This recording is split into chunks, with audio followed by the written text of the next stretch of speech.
Mustangs, welcome to this Tuesday edition of the Daily Update. I'm Melia Masumoto. Let's get to the news. Dallas County is moving to an orange COVID threat level this week. That story tops today's Mustang Minute. Health officials moved to an orange COVID level in Dallas County. That means COVID-19 transmission numbers have recently gone down in the area. Dallas has been at a red level for months after the Delta variant plagued the county.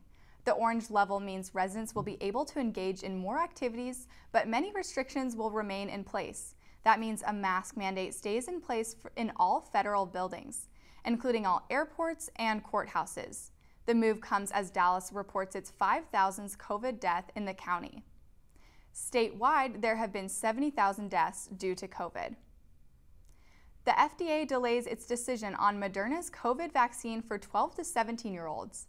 This delay comes amid worries that both the Moderna and Pfizer vaccines lead to an increased risk of heart inflammation.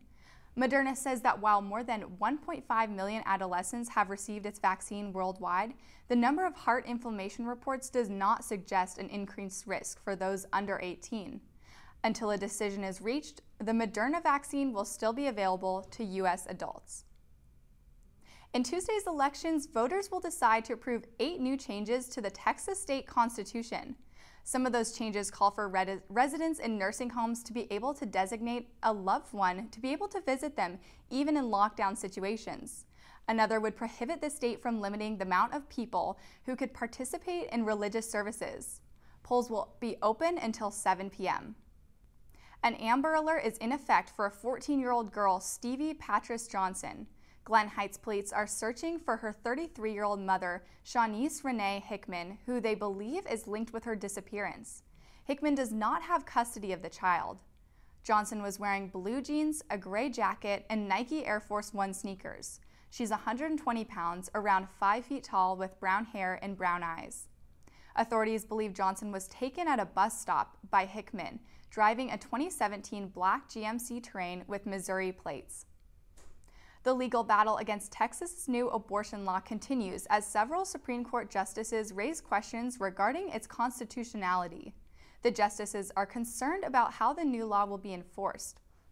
Under the new law, anyone can report whether a person or specialist violates the law, which could ultimately affect other constitutional rights such as freedom of speech, religion, and even the right to bear arms. The High Court will likely make a decision on this matter by December. And that's your Mustang Minute.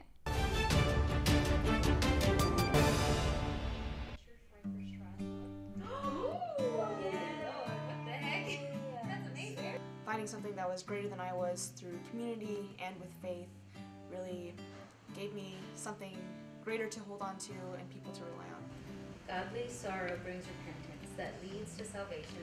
Crew is a Christian organization on campus that just builds a community of students that want to build stronger relationships and have a stronger relationship with God. What I want, you know? Yeah. So fun. All the girls involved in Dallas. We have a website called SMU-crew.org where you can find all of our information about Common Group and all of our meetups. Anyone and everyone is welcome to join, so go check out SMU Crew.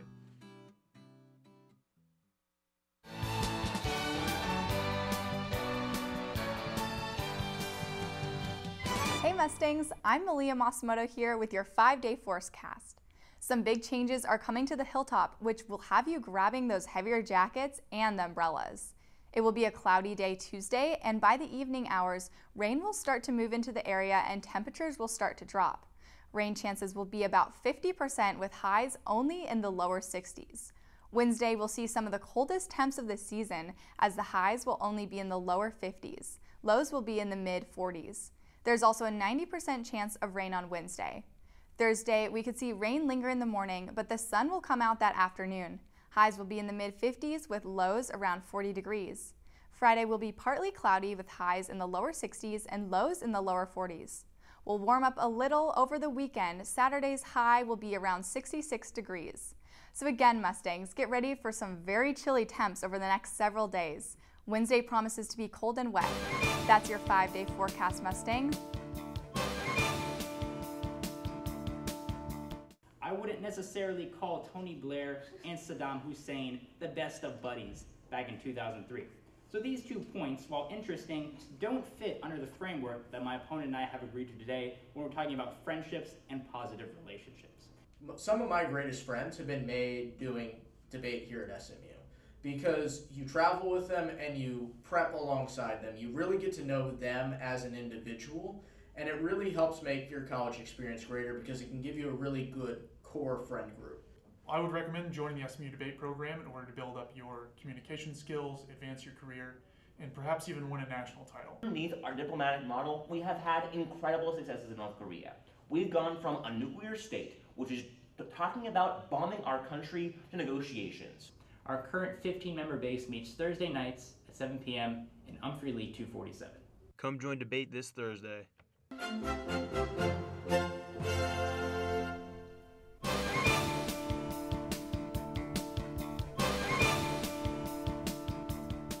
We are approaching the most wonderful time of the year, Mustangs. Christmas decorations are popping up everywhere, and it's not even Thanksgiving yet.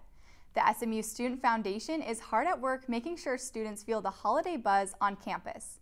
SMU-TV's Shay Galen has the story. It's just the beginning of November, but Christmas is in the air.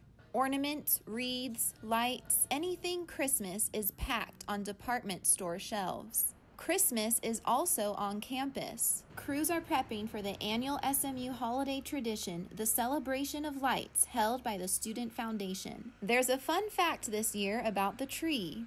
The tallest Christmas tree yet for the Celebration of Lights, of 36 feet tall, will be placed right here in just a few weeks' time. Preparation for the festivities also calls for musical auditions. We have a ceremony that consists of student performers who sing kind of holiday-themed songs.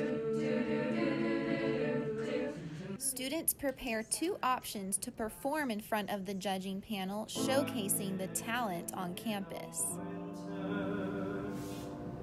Auditions for performers were open to any student on campus.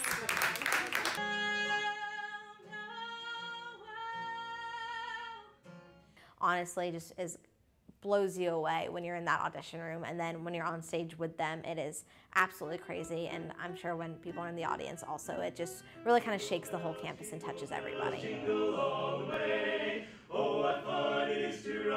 Silent Night performer Amy Tippin describes the moment the lights turn on. Once all the lights happen and everyone's like, oh my gosh, like that's just the best feeling. I like always smile and like kind of giggle a little bit when that happens, and I like shouldn't because I'm performing, but it's just such a moment that just, I get chills every time. For SMU-TV, I'm Shay Galen.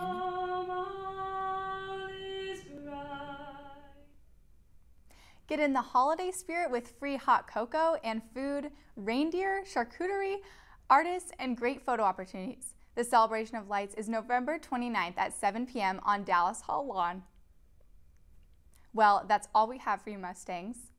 Remember, you can find us on Facebook at facebook.com/SMU-television and follow us on Twitter at SMU-TV. If you have any story ideas, shoot us an email, smutv@smu.edu. Thanks for watching this Tuesday edition of the Daily Update. Tune in Wednesday for more news from the Hilltop. Until then, have a great day and pony up.